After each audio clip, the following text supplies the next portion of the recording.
So, session 2 is called the Buddha's Path to Enlightenment. So, what I wanted to do today was cover a little bit about the lamrim, which most of you have probably heard about. And I do want to focus, do some meditation. So, I've got several meditations lined up for you. I also want to talk a little bit about the Four Noble Truths, but not too much, because there are many scholars out there that do it a lot better than I can. But I want you to get an everyday experience of what it is like to actually live with the Four Noble Truths, not just learn about them as something that is in Buddhism. How does that sound? And I want to hear from everybody to find out how everyone's done over the last week. Were you able to reflect on our first session at all? Or was there anything you wanted to share from the first session? Did you try any of the meditation? Just anything at all, if there's anything from anyone. Hmm?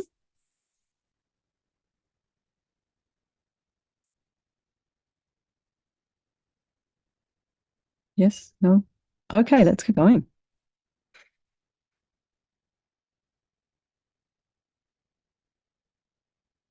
Here's Buddha. So we are actually going to do a meditation on Shakyamuni Buddha today. And let me just see what our next slide is. Yes. Okay. Then we're going to move into a little bit going back to Shakyamuni Buddha. So I'm going to keep this up while we settle into our meditation posture. No, this is tricky.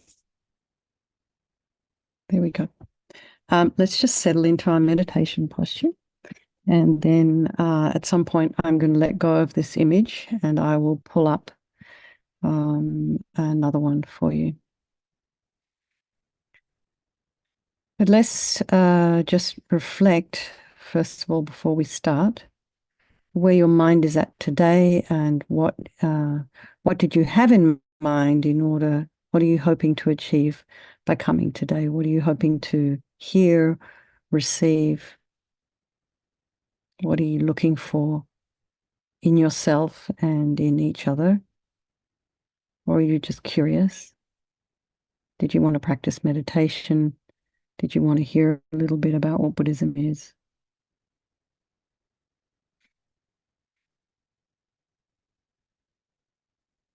Keep your feet flat on the floor to start, about a hip's width apart, and shoulders are aligned with the hips.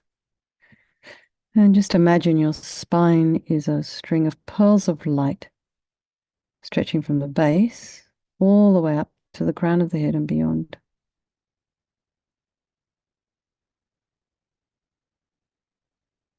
And then imagine someone's lengthening that string of pearls, putting some space in between the vertebrae. And then just go to the crown of the head and relax the scalp and the forehead, and the eyes, the nose, the cheeks, the mouth. Relax the back of the head. And just allow some softness to come into your face, to your head, to your skull. And then move down to the back of the neck. Allow your shoulders and your shoulder blades to drop down and relax the throat and the chest and the belly and all of your limbs. Take a nice deep breath.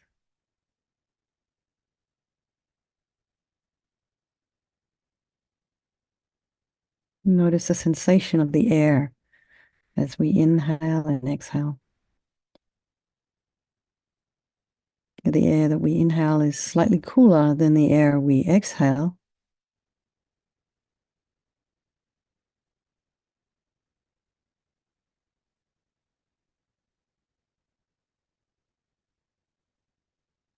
Maybe there's sounds in your environment, so just allow those sounds to be there, trying not to follow with the mind.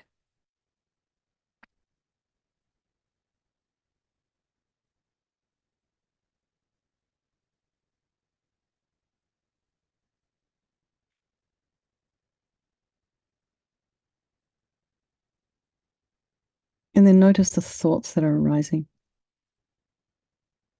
And just allow yourself this hour and a half. It's a little bit less now.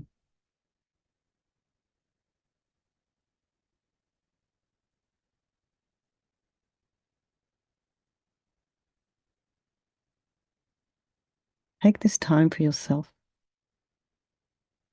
So whatever's gone before today, whatever's coming afterwards this evening, for some of you, it's going to be likely either Vajrasattva or bed or both. Just try and keep the mind present in the moment. And as you notice the thoughts that are arising, you can, if you wish, just think about categorizing them. You could be having maybe tired thoughts, sleepy thoughts, bored thoughts, hungry thoughts, anger, frustration.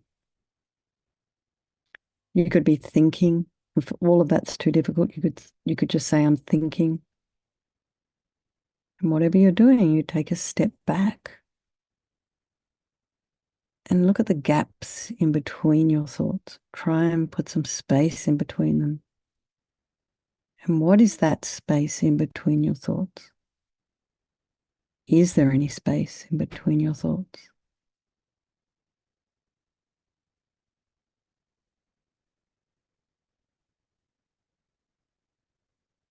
And perhaps you can allow those thoughts to drift. Let them go momentarily, because undoubtedly more new wonderful thoughts will come. But just be aware that the mind has a lot going on in there. And we can only just do the best we can. And we do have the power, we do have control over our mind. A lot of people think that they have no control, but actually we do.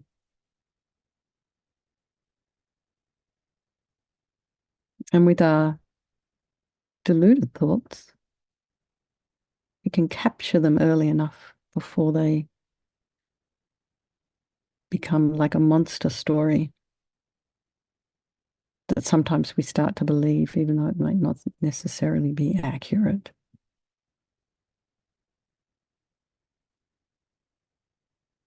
So we will talk a little bit about the mind this evening as well.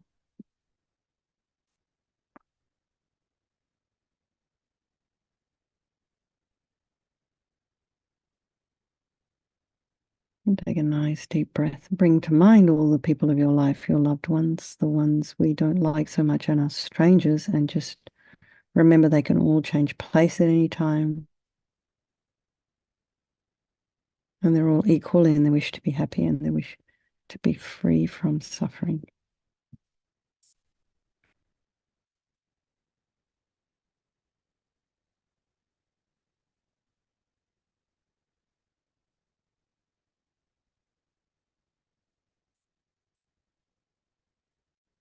So I'm now going to share another.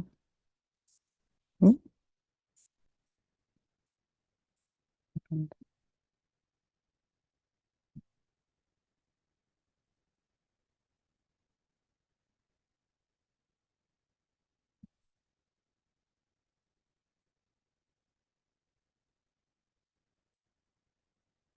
I'll share another image of Shakyamuni Buddha for you to stay in meditation if you wish. Okay.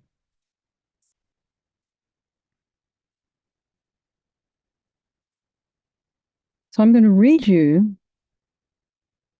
This is a meditation that Venerable Rabina Corton has cobbled together. It's also in the How to Meditate book that she edited with Venerable Sangha Kadra. But there is some really nice information here about the Buddha, a little short history, and it'll just be a little bit of a recap of what we did last week. So just sit back and listen, allow the words to wash over you or through you, and then notice if your mind starts to drift, just very gently bring it back. So take a nice deep breath, and then I'll start. Buddha is a Sanskrit word that means fully awakened. It refers not only to Shakyamuni or Gautama, the founder of the teachings that came to be known as Buddhism, but also to any person who attains enlightenment. There are numberless enlightened beings, beings who have completely transformed their minds, eliminated all negative energy, and become whole, perfect. They are not confined to a transient physical body as we are, but are free from death and rebirth. They can abide in a state of pure consciousness or appear in different forms: a sunset, music, a beggar, a teacher, in order to communicate their wisdom and love to ordinary beings. They are the very essence of compassion and wisdom, and their energy is all around us, all the time. Every living being, by virtue of having a mind, is able to become a Buddha. The fundamental nature of the mind is pure, clear, and free of the clouds of disturbing conceptions and emotions that now obscure it. As long as we identify with confused states of mind, believing I am angry a person, I am a depressed person, I have so many problems, we don't even give ourselves the chance to change. Of course, our problems are very deep and complex, but they are not as real or as solid as we think. We also have the wisdom that can recognize our mistaken thinking and the capacity to give and to love. It is a matter of identifying with and gradually developing these qualities to the point where they arise spontaneously and effortlessly. It is not easy to become enlightened, but it is possible. In this meditation, we visualize the form of Shakyamuni Buddha and will recite his mantra. Shakyamuni was born Prince Siddhartha into a vastly wealthy family 2,500 years ago in the north of India. He lived in his kingdom for 29 years, sheltered from the more unpleasant realities of human existence. He eventually encountered them, however, in the form of a sick person, an old person, a senile person, and a corpse. These experiences affected him profoundly. His next significant encounter was with a wandering meditator who had transcended the concerns of ordinary life and reached a state of balance and serenity. Realizing that this way of life led only to death and had no real lasting value, Prince Siddhartha decided to leave his home and family and go to the forest to meditate. After many years of persistent, single-minded effort, meeting and overcoming one difficulty after another, he attained enlightenment, became a Buddha. Having thus freed himself from all delusions and suffering, he aspired to help others reach enlightenment too. His compassion was limitless. He was now 35 years old. He spent the remaining 45 years of his life explaining the way to understand the mind, deal with problems, develop love and compassion, and thus become enlightenment. His teachings were remarkably fluid, varying according to the needs, capabilities, and personalities of his listeners. He led them skillfully towards the understanding of the ultimate nature of reality. The Buddha's life itself was a teaching, an example of the path to enlightenment, and his death, a teaching on impermanence. A powerful way to discover our own Buddha nature is to open ourselves to the external Buddha. And when we practice this continuously, our ordinary self-image, this kind of ordinary person that's just a slob on a bus somewhere, gradually falls away, and we learn instead to identify with our innate wisdom and our compassion. So this is why we do practices like this. We're acting as if, we're not necessarily Buddha right now, but we imagine this is our potential. So we're getting a taste of how it is. Okay, so we'll just settle back into your meditation again. And just breathe.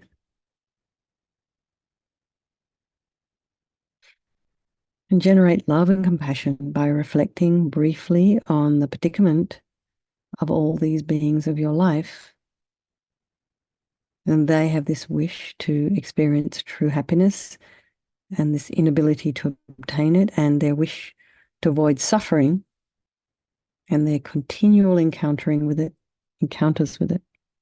So think, in order to help all beings and lead them to the perfect peace and happiness of enlightenment, I myself must attain enlightenment, and for this purpose, I shall practice this meditation.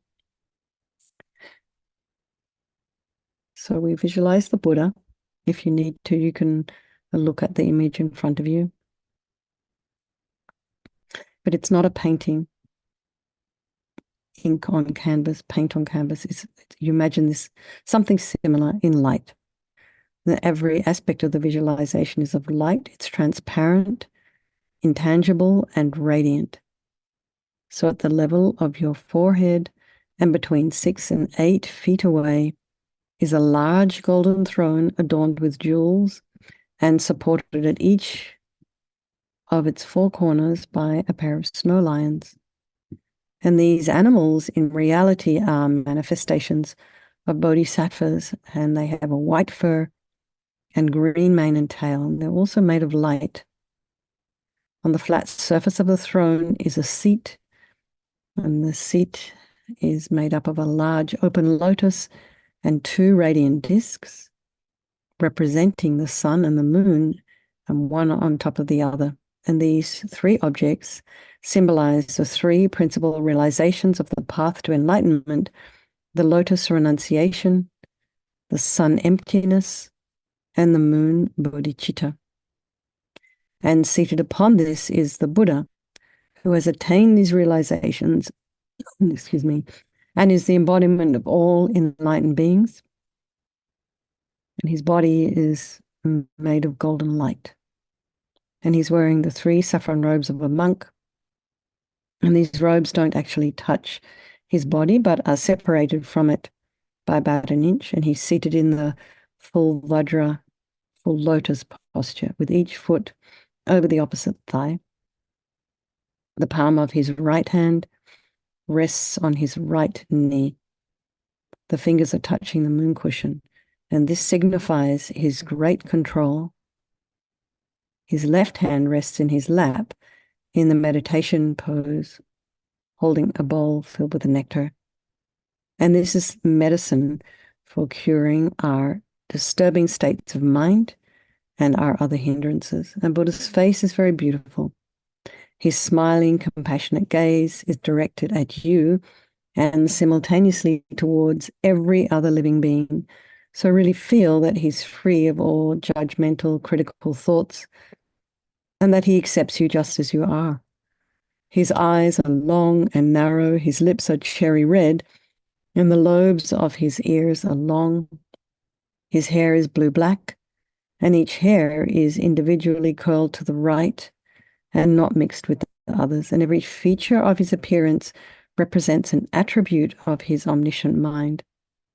And rays of light emanate from each pore of Buddha's pure body and reach every corner of the universe. And these rays are actually composed of countless miniature Buddhas, some going out to help living beings and others dissolving back into his body, having finished their work. So just for a moment, try and imagine this scene in front of you. You can also imagine, if you have a teacher, that this is the mind of your teacher manifesting in this golden Buddha form for your benefit. So it's a very dynamic and active image in front of you, and very bright. So try and recall the Buddha's perfect qualities and his willingness and ability to help you.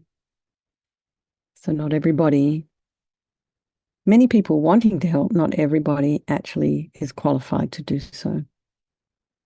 So in your heart, make a request to receive the Buddha's blessings to help you become free from all your negative energy, your misconceptions, and all your other problems, and to receive all the blessings and the realizations of the path to enlightenment. And imagine your request is accepted in a stream of purifying white light, which is the nature of the enlightened mind. Imagine that flows from Buddha's heart and enters your body through the crown of your head. And just as the darkness in the room is dispelled when you flick on a switch and the light comes, so too is the darkness of your negativity dispelled upon contact with this radiant white light, and it flows into your body as we recite the mantra. Oh, Daya Dao Muni Muni Maha Munaye So Daya Dao Muni Muni Maha Munaye So Taya Dao Muni Mahamunaye Soham Taya Dao Muni Muni Mahamunaye Soham Taya Dao Muni Mahamunaye Soham.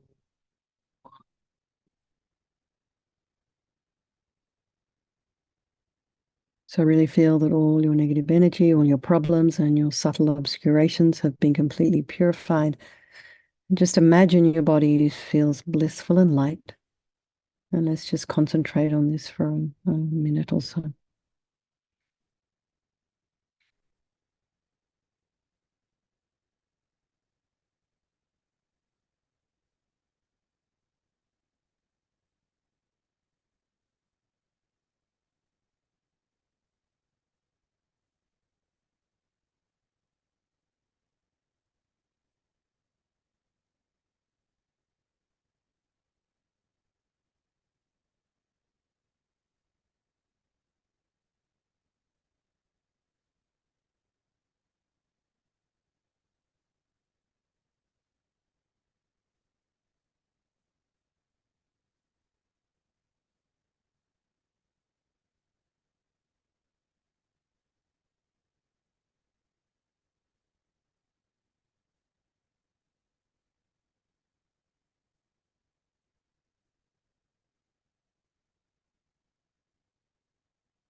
Now imagine that a stream of golden light this time descends from the Buddha's heart and flows into your body through the crown of your head. And the essence of this light is the excellent qualities of his pure body, speech, and mind.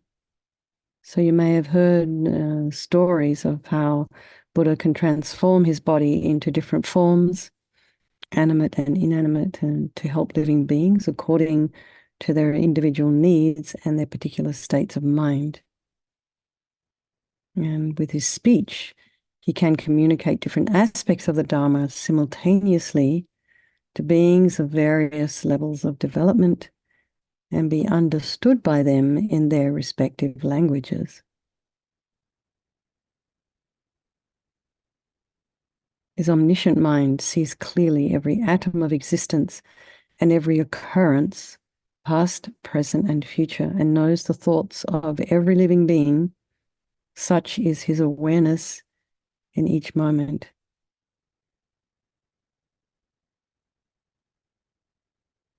And although this sounds utterly impossible, you may have known lamas who displayed extraordinary and uncanny ability to know things.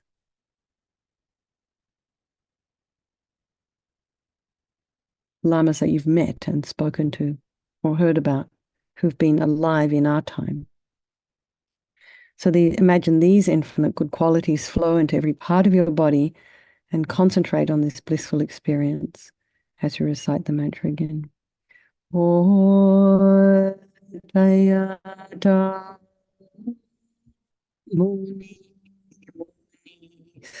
Ma Munaye So Taya Da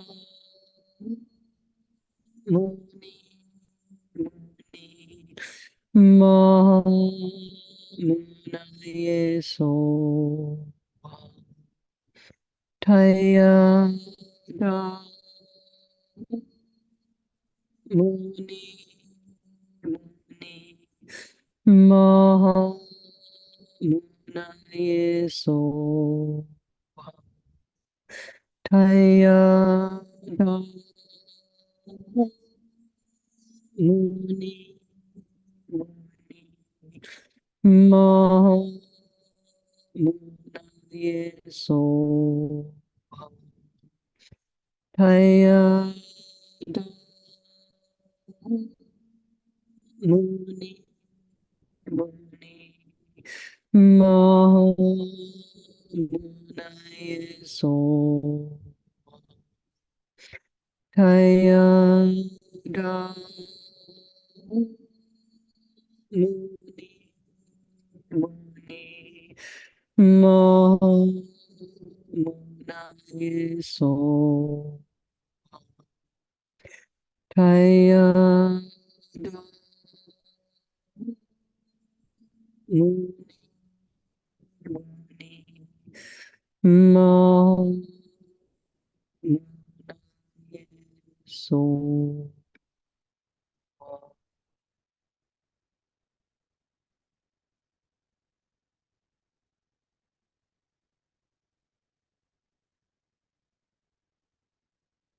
When you finish the recitation, feel that you have received all the infinite and excellent qualities of Buddha's body, speech, and mind, and your body again feels light and blissful.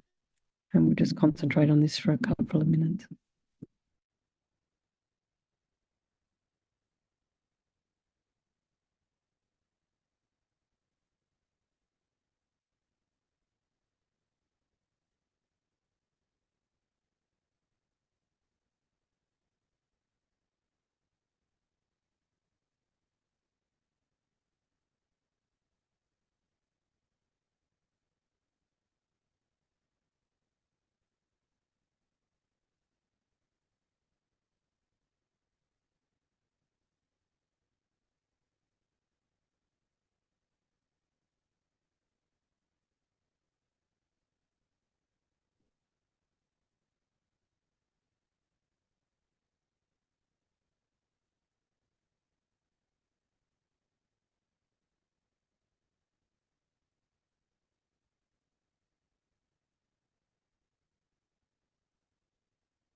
Now imagine the 8 snow lions absorb into the throne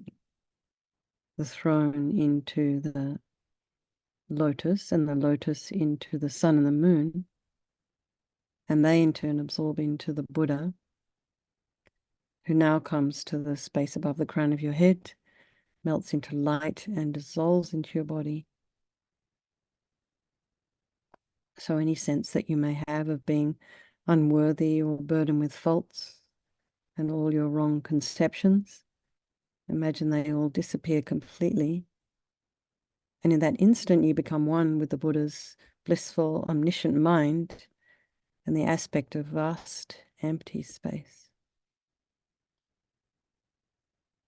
So concentrate on this experience. We'll Just meditate for another minute or so and just expand your mind.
And now imagine from this empty space, there appear in the place where you are sitting, the throne, the lotus, the sun and the moon, and you're sitting upon these yourself as the Buddha.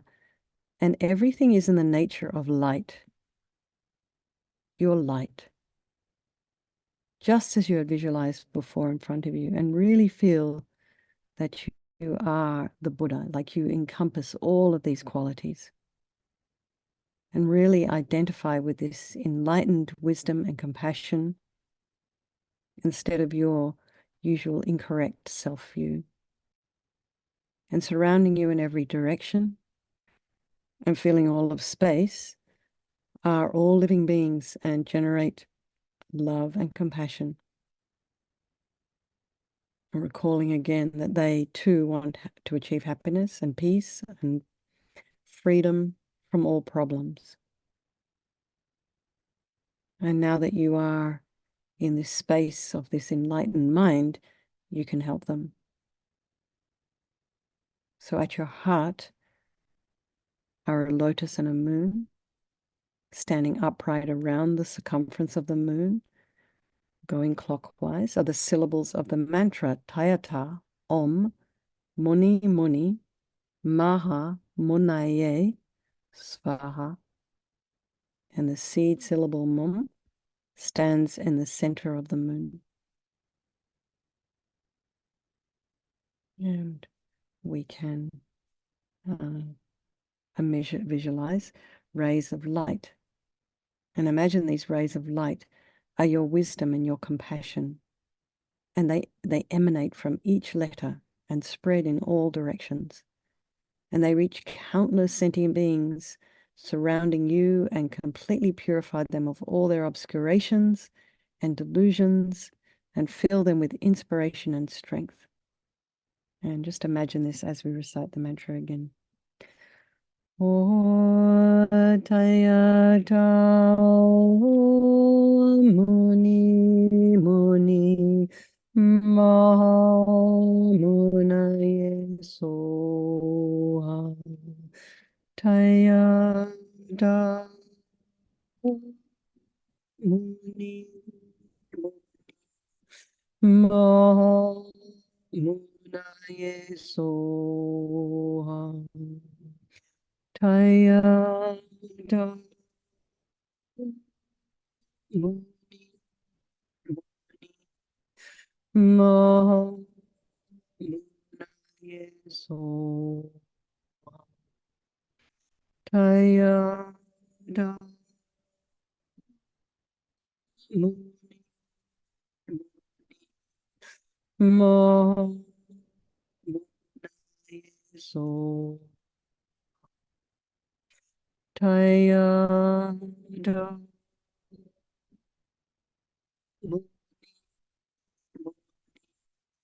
Mo Munaye so Tayada Muni Mo Munaye so Tayada Muni Mo Munaye so.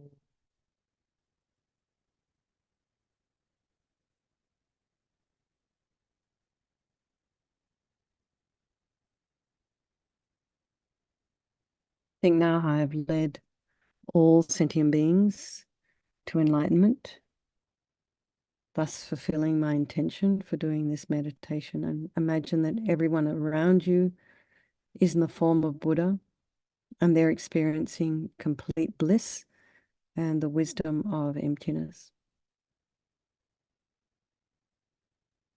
So just for a moment or two, just imagine that.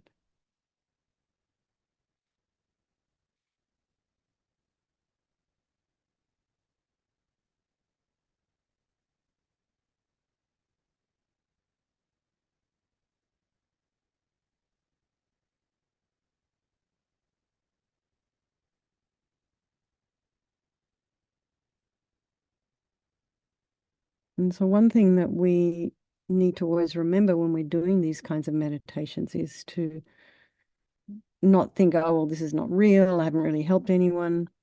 This particular kind of practice is known as bringing the future result into the present path. And it's a powerful cause for our own enlightenment. It helps us develop firm conviction in our own innate perfection, our own Buddhahood. And what we've just done in this meditation, we will definitely accomplish one day. So it's really, for me, it's not so much doing a course like this, it's not so much about teaching you who Buddha is and what he was and what he did. I think it's really important that you get to taste your own innate Buddha nature. Okay, so let's just relax for a moment. According to Lou, there are still technical issues with the sound. I'm sorry about that. Does anybody have anything that they would like to share from that? If you don't speak up, I have one person I'd like to check in with, but go ahead if there's anyone that has something they'd like to say.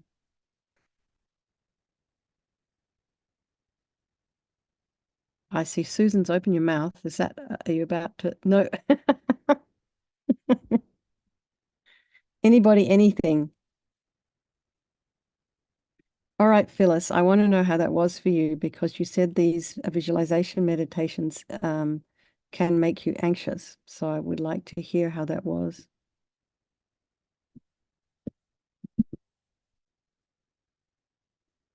Phyllis, are I'm you coming. there? I'm lying Are you down. coming? Okay. Okay, I had to lie down. Oh boy. Oh, you were lying down. Good. I had an interest. My anxiety's been better this week. Oh, interesting. Yeah, Okay. and um um and my brain seems to be returning. Oh, good. This is after years. I know, it's a relief. So that may be why the anxiety's down too. Because I can think and I can figure things Yeah. out. Today, the meditation, I had an interesting experience. The anxiety wasn't so much. It didn't feel so intense. But I had an interesting experience of visually, like seeing a glass, and there was movement in it, and I was fascinated. I mean, it's distracting when you have an interesting, but and then it went away, unfortunately. But I was very curious about it. It reminded me of something I've experienced with TNL.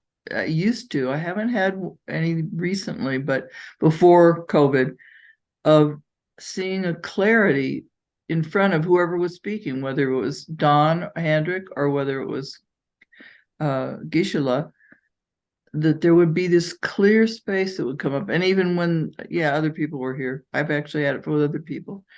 This clarity would come in front of them.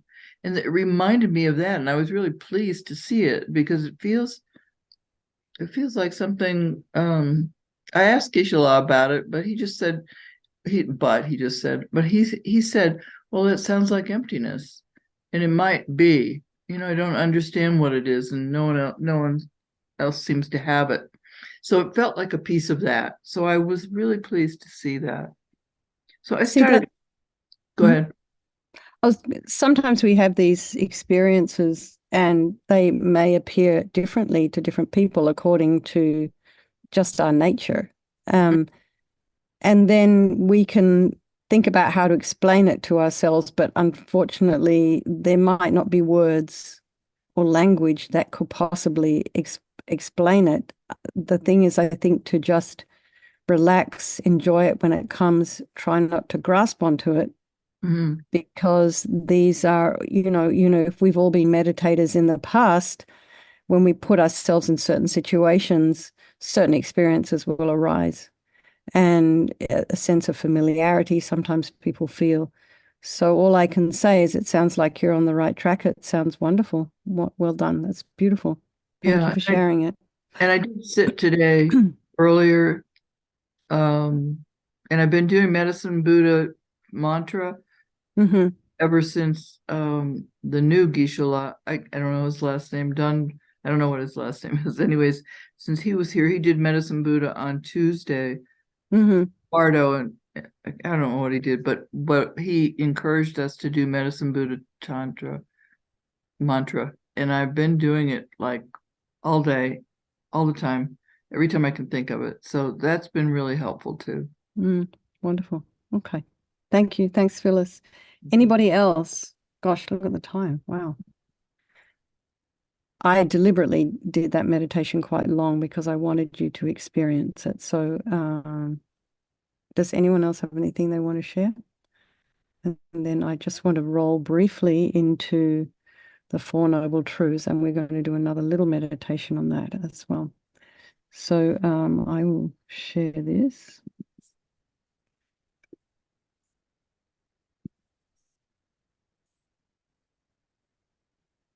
So, I guess you've all heard about the Four Noble Truths. Anybody not heard about them before?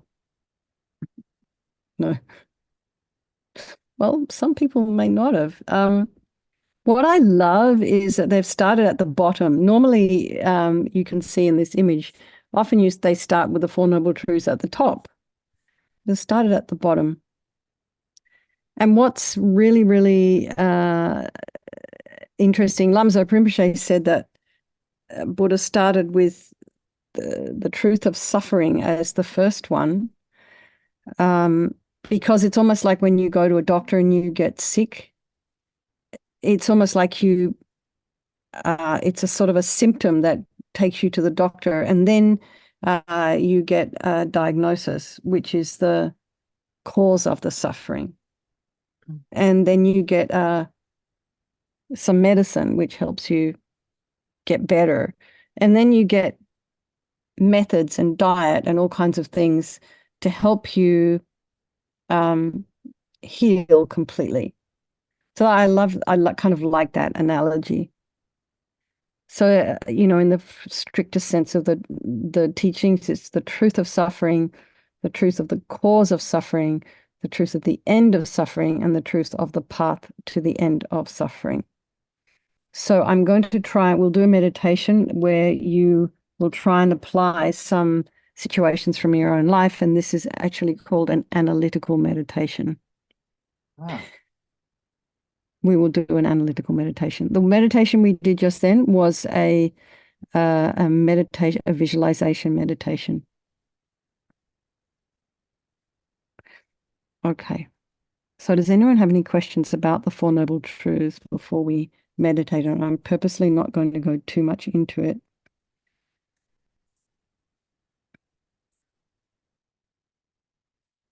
But if anyone has any questions, I can try my best to answer. Nothing? Okay. I'm going to leave that up there. And I want you to sort of settle back in to your meditation position. And, if at any time you're feeling uncomfortable or something's going on and you want to have a wriggle, you're very welcome to stand up and move. So settle back in, make yourself comfortable, feet flat on the floor, otherwise be sitting in a cross-legged position. And just think about how these Four Noble Truths, or the truths for the noble ones, as Venerable Bina calls them. Let's try and relate them to our own lives rather than just seeing it as a teaching that Buddha taught in, Sarnath. When it was the first teaching he taught when after he became enlightened. As I said last week, he had a little retreat there in Bodhgaya, very close to the tree where he became enlightened. There's actually a temple that you can go and visit. And then he made his way to Sarnath near Varanasi, and he taught the Four Noble Truths. But that was a long time ago. That's like 2,500 years ago. So let's try and bring it in to our everyday life. So try and come up with some examples of where you recognized a suffering situation. I'm going to do each one. So, it could be more than one suffering situation. It could be yourself. It could be another person.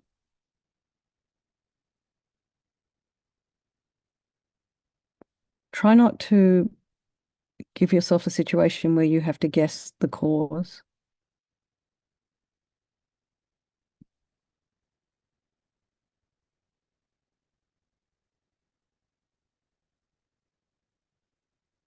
So just meditate for a moment, or maybe just 1 minute on the first one. An example of where you recognized a suffering situation.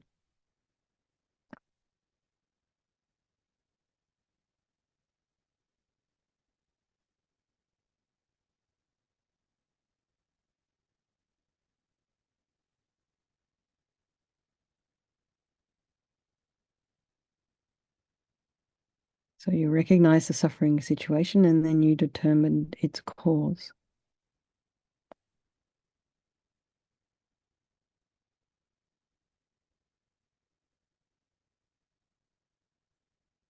It could be as simple as I'm suffering because I'm cold.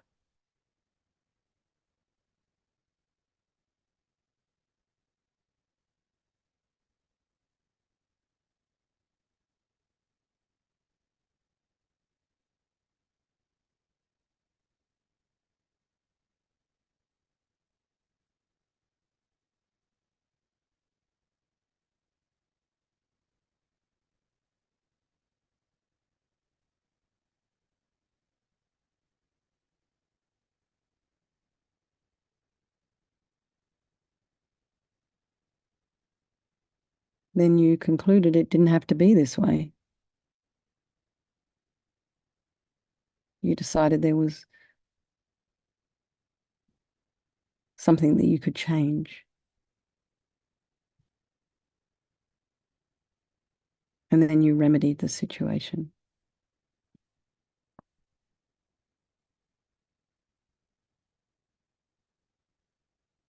So within these Four Noble Truths, there is enormous freedom.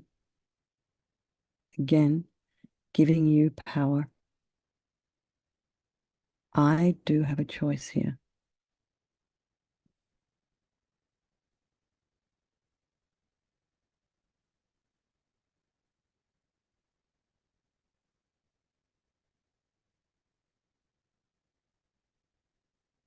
Now, you might argue for people who are locked up in prison, for example, they don't have a choice, but actually they do.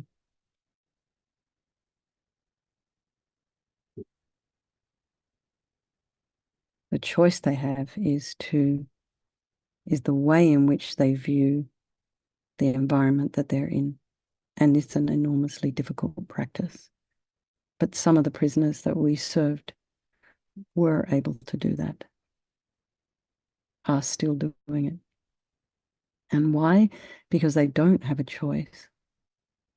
So this is the very essence of Buddhism, of working on your mind, not all the religious stuff, not all the trappings and the this and the that. The very essence is, how can I work on my mind?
Okay, everyone, you can relax now. And I'd like any questions or comments or anything you'd like to share.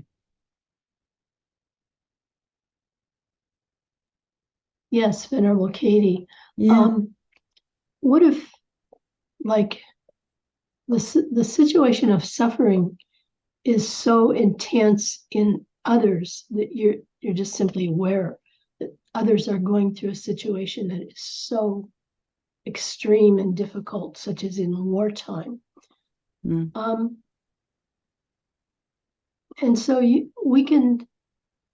I can think of making my mind empty, but how is that helping them? I mean, what can they do? How can they, in prison, you're able to meditate, you're able to find a space to meditate, difficult though it is. But what about if you're in such an extremely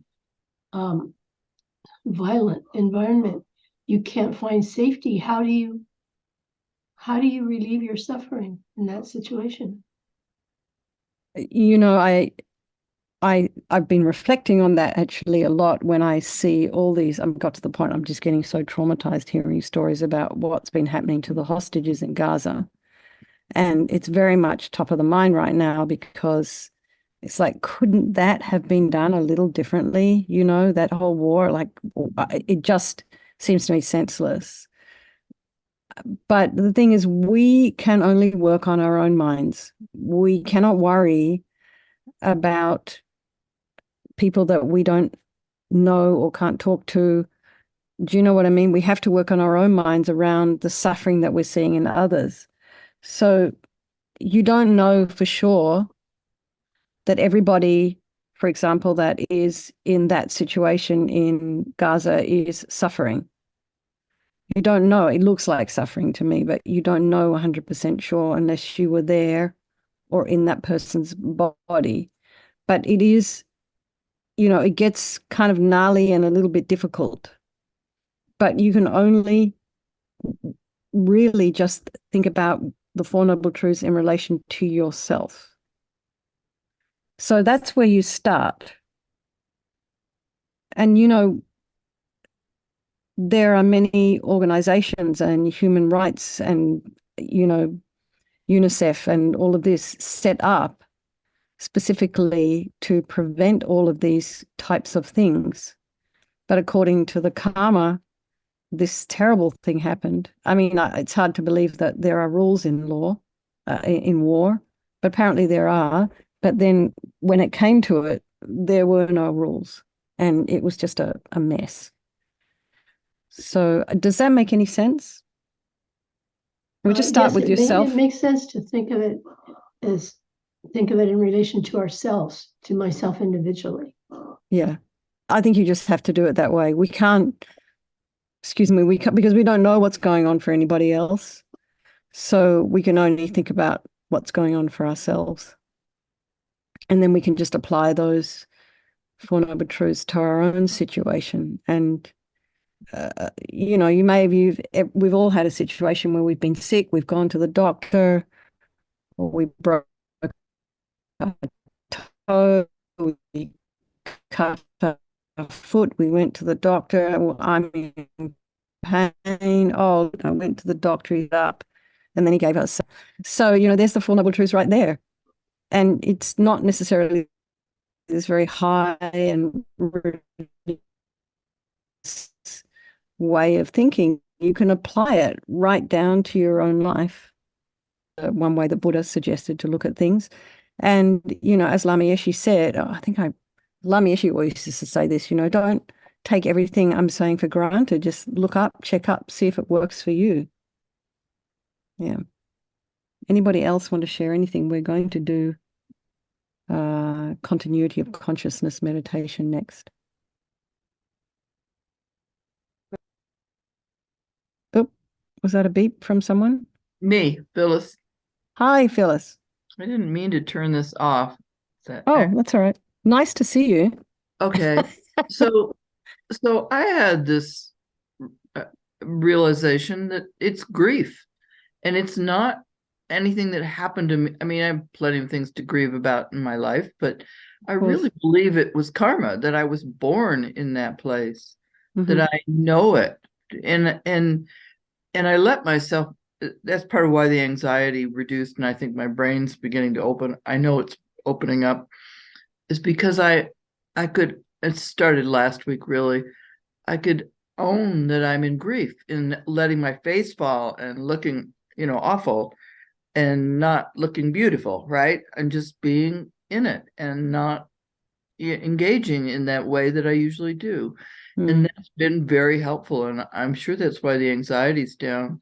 So I'm not miserable, but I can walk into that place and just be in it. And it actually is a relief. Well, it's amazing. Thank you for sharing that. That's amazing work there, Phyllis. Well done. Thank you. I'm desperate. I mean, I feel like, okay, I got to do something. Yeah. That's great. Thank you for sharing that. Anybody else want to say anything before we try and get a little bit of an experience about continuity of consciousness? Again, one of the main principles in Buddhism is understanding, as people have mentioned, karma, but karma means action. So everything we do, everything we think, everything we say has an action and a reaction. And most of us know that anyway.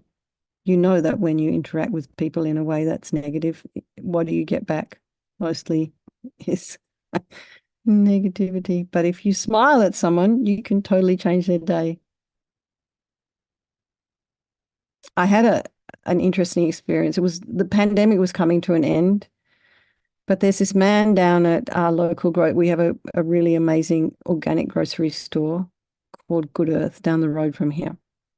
And there's this one man that works there. He's super brilliant. I think he might be a bit on the spectrum, but he remembers every single code and that goes with every single item almost in that store. And they sell a huge variety of things. But he knows all the vegetables and fruits and nuts and rice and everything that they sell, right? So he's quite smart. Anyway, I turned up one day and I think I might have confused him, but he got very, very agitated and had to walk away from the counter. And somebody else had to come in and fill in for him because he misunderstood what I'd said. And I was wearing a face mask. He was wearing a face mask. And I also had music in my ears. So I wasn't hearing what he was saying. He wasn't getting what I was saying. And I felt so bad about this man. You know, I went away and I was like, I can't just keep going back into the store with this guy that I've had this weird kind of interaction with. So I just bought him a cup of coffee one day and I couldn't find him in the store. So I said to someone, could you please get, who's that guy? That always his name's Eric. So I said, could you please give Eric this coffee and just apologize to him? I said, I think we had a misunderstanding and just tell him I'm sorry and I hope he's feeling better. Anyway, he's now my best friend. He's like, I'm kind of joking, but every time I go in there, he recognizes me, he talks to me. He's like my buddy now, and he always looks really happy to see me. So, you can make it go either way. It could have been awkward forever. But I decided I didn't want that kind of awkward in my life because I go there almost every day. So, we can change the karma with our actions. We can change how our life moves forward. And we do have control over it. Unbelievably, we do. So I just wanted to add that in a little bit about karma. We might end up talking about that next week a little bit. I also just wanted to check in before I continue with the meditation. Are you happy with doing all these different meditations, or you like to do that? Because I think sometimes sitting and listening to a bunch of teachings that you've all heard before might not necessarily be the most beneficial thing for you. So, okay, cool. Kimberly says absolutely. Rachel, what about you, my friend? Rachel in Albuquerque.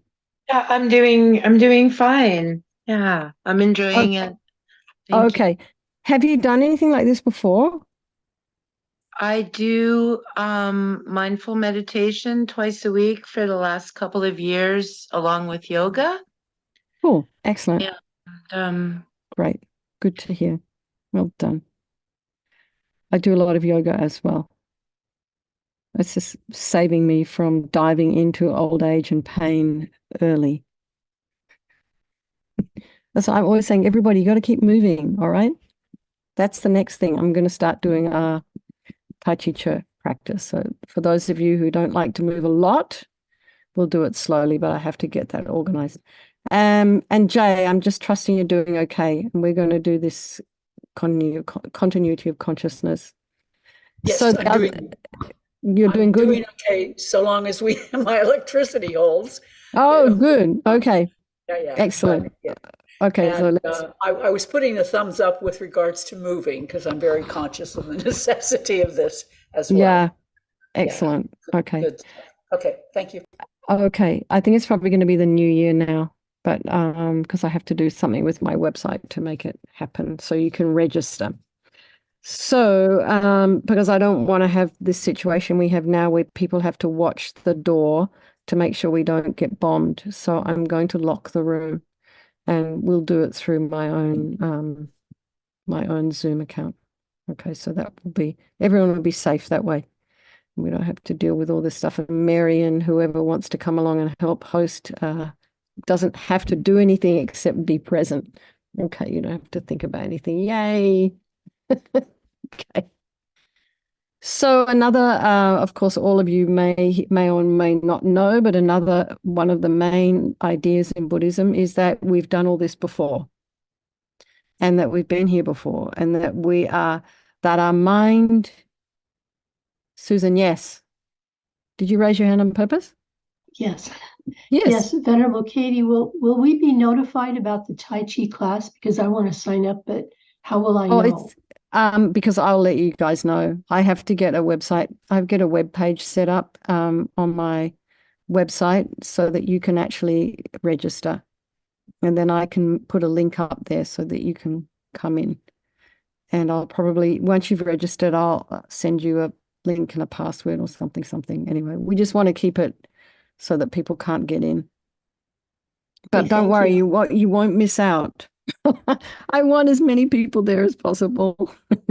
Anyway, I'm continuing my training, although I'm a registered teacher now. I'm continuing my training with my teachers here. So it's just an ongoing process anyway for everyone. Anyway, let's get back to this. So this is today's session was supposed to be about the mind a little bit more, but we're going to start with this idea of Jay, let me get back to that later. I just want to continue. I've got to get this meditation done before the end of class. So this idea that your mind never started anywhere, like it's just this continuous stream of consciousness, just like a river. So a river, your mind is like a river of mental moments. It wasn't made by your mother. It wasn't made by your father. It wasn't made by God. We created the mind that we have now. And so, for example, the work that Phyllis has done on her mind this week has, or probably has been doing on her mind for years, has started to ripen in a little bit with a little bit of relief. So we are the creators of our own minds. Unbelievable as it may sound, is just I'm trying to impart the extent to which we do have the power to deal with what comes up in our mind and our lives. Yeah. So let's just get started. I'm probably going to have to run through this one a little faster than I would have liked. But so let's just settle again. Close your eyes and just relax. This meditation will be about 15 minutes now. So begin to watch the activity of your mind and just notice the flow of thoughts, the emotions, the sensations in the body. Notice the space in between the thoughts, the gaps. Are there any? Notice your judgments, your projections, your expectations. And just watch these mental events the same way you might watch a movie without any involvement of any kind, no criticism, no attraction, no rejection. Just watch what's going on like a neutral, a scientific observer who has no investment in the objects of observation. So just watch the process.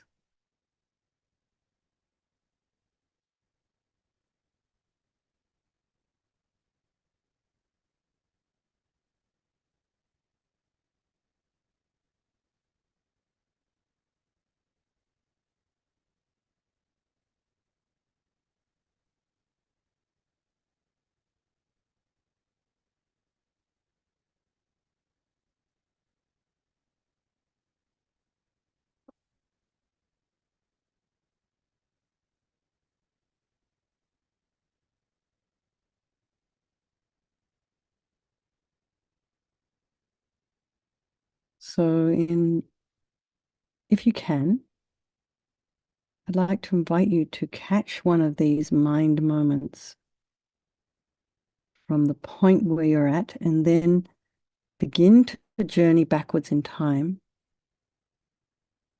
from one mental event to the previous one.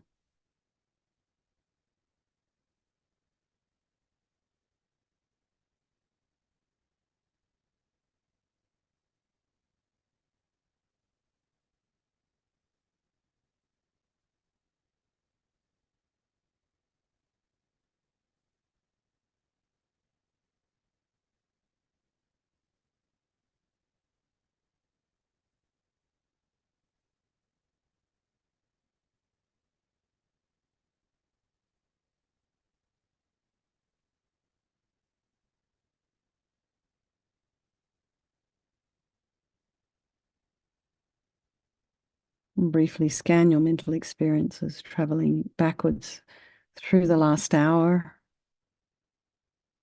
through the morning, back to breakfast, back to your waking.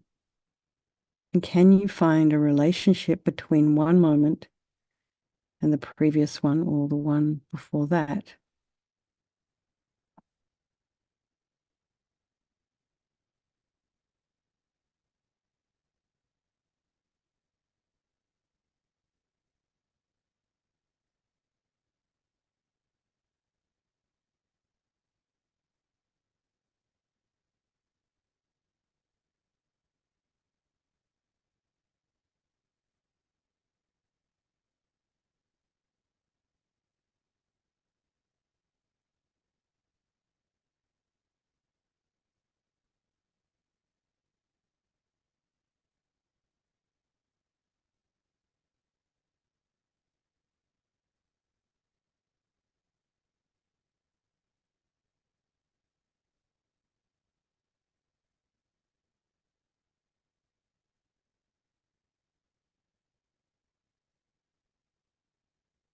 So go back to any dreams that you remember, back to the night before, to the thoughts that you had as you went to sleep. So what were you doing just before you went to sleep? Are there connections and relationships between those mental events?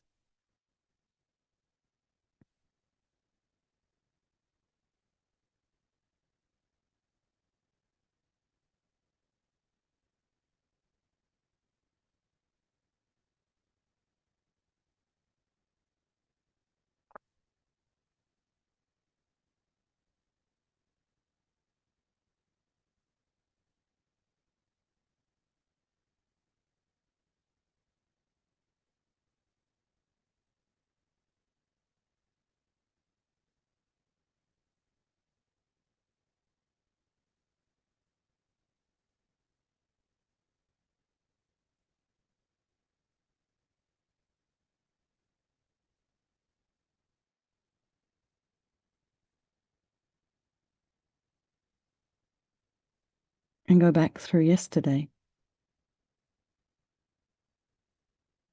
the day before, last week, last month.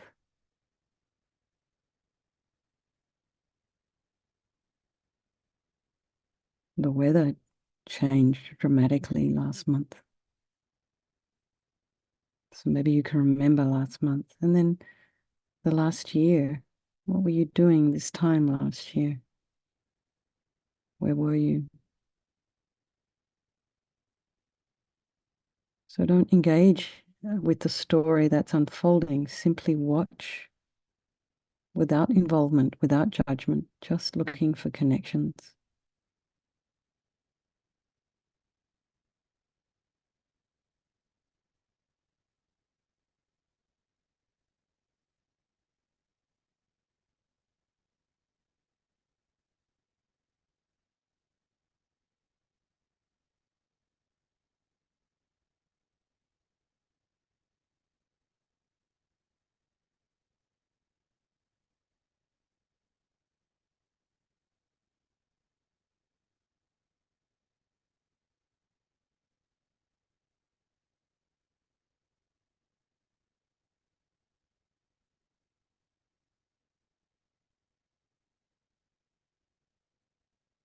So go back as far as possible in your life, watching the mental events of your youth, of your childhood, your infancy, and perhaps even your birth. So for those of us who are, you know, on the older end of the spectrum, we have longer to go.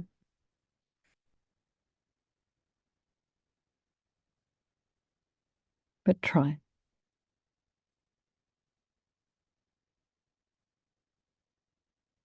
And if you can go back to your birth, what happens then?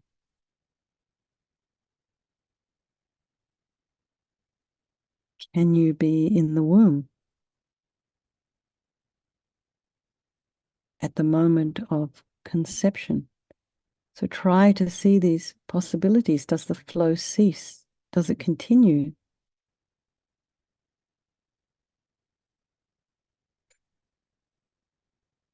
So just relax and let each mental event arise in its own time and just observe the process at work.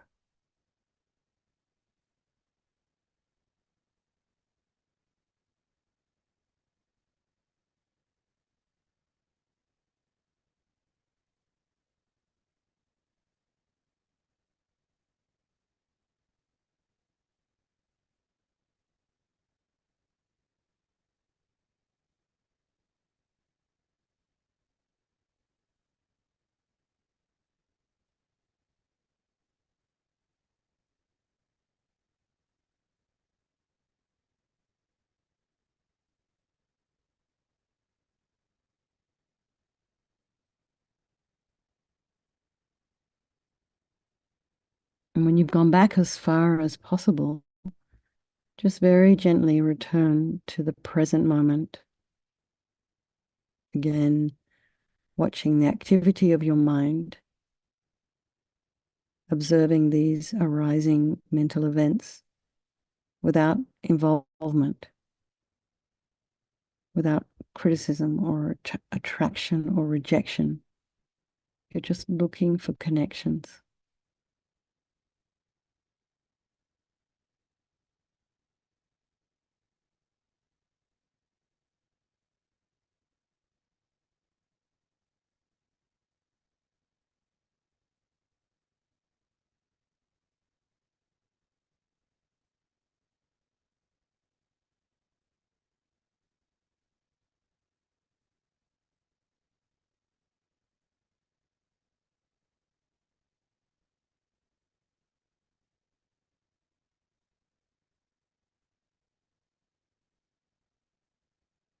And now imagine your mind stream flowing out before you, one thought and then the next, into the future. Imagine the process.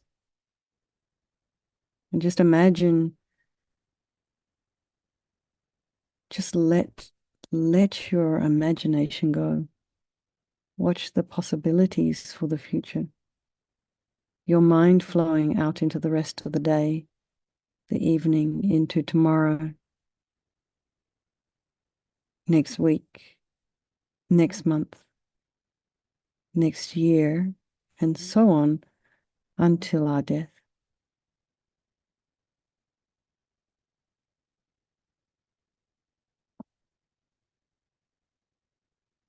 And consider the possibilities at this point. Does the flow cease?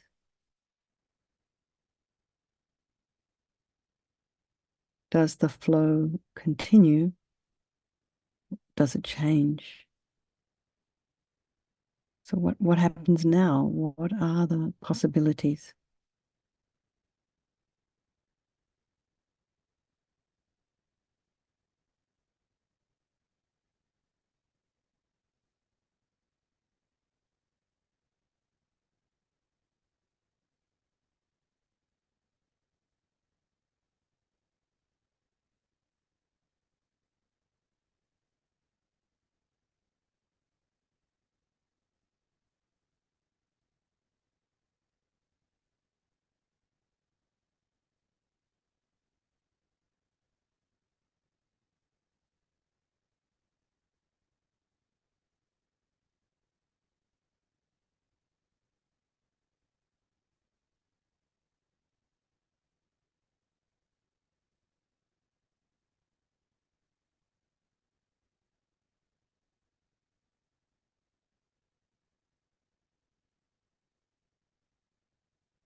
Everyone just relax. And come back. And I want to just check in and see how that one landed. That was fantastic. You like that? Wonderful. Oh, yes. Okay. Oh, yes. Good. Yes, Good. I was able to go all the way back to that was important, all the way back to when he's in the womb, what you're just coming in. Whew, and then stream back forward to just what we're doing. I was able to do it. I'm thrilled. Well done. That's excellent. So, of course, Geshe Sharab's teaching on death and dying this weekend. So I think maybe try and catch it if you can for everyone. Atlanta Medicine Buddha.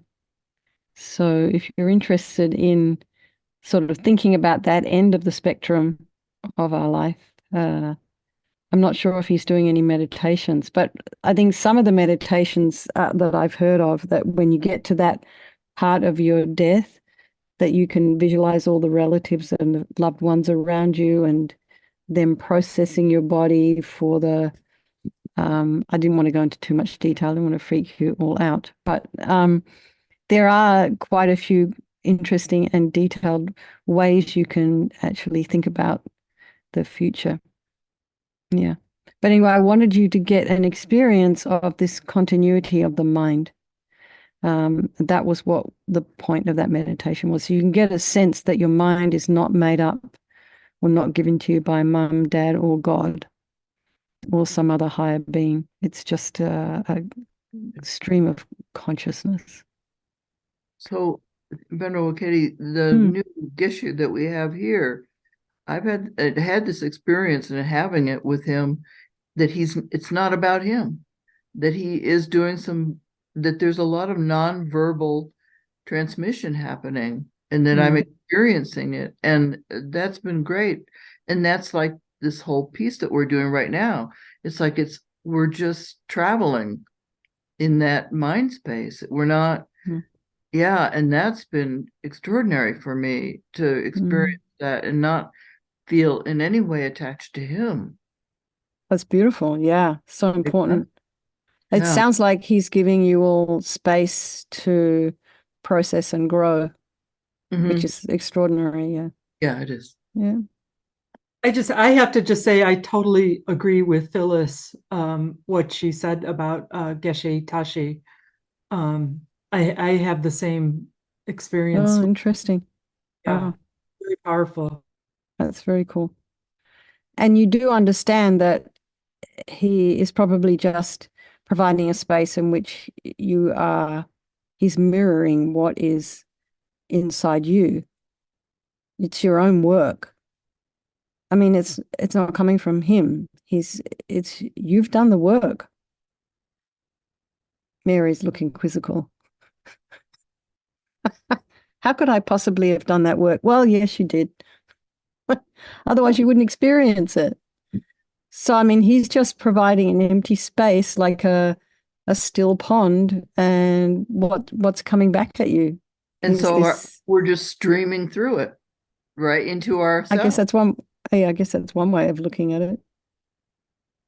But it's like you said, it's not about Geshe Tashi, it's about you, about your progress, about your development.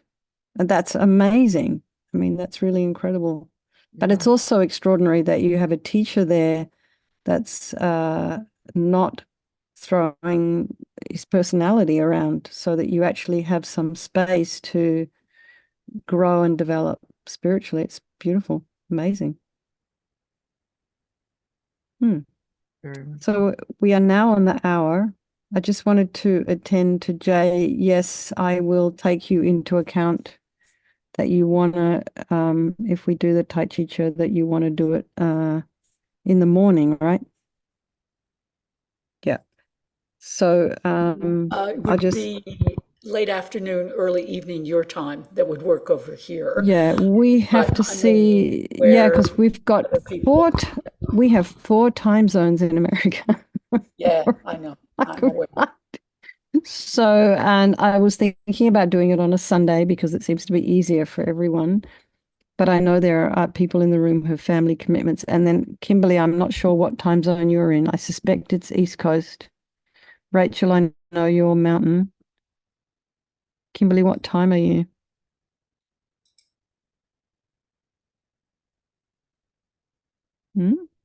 East. Okay. All right. Okay, everybody. I hope you've learned something this evening. I just wanted you to experience a little bit of what this course is about, rather than trying to impart knowledge that I don't have, or that I have very little of. Okay, so let's just dedicate all the positive energy we've created, any insights you may have had, to all the people of our life, and by extension, all sentient beings. Okay, someone's got something going on in their house, and I just saw a message. Let me just, where'd they go? All right. So next week, we'll just continue. We're just going to continue on this vein. If this is the way people like to do it, because as I said, some of you have done this course before, so I don't want to keep rehashing. You'll just get bored. So I think we'll just do a mix of experience and lots of meditation. So if that works for people, I'm just going to keep doing it this way. Okay. I'll see some of you in 30 minutes. Lots of love. Thank you for hosting, Lou, and Mary for keeping an eye on the door, because I could see that's what you were doing. And can't help yourself, can you? Anyway, I love having you in the room. Thanks, Mary. Okay, everyone. Good night. Lots of love. See some of you soon. Okay, I'm just going to Good eat night, all. dinner now.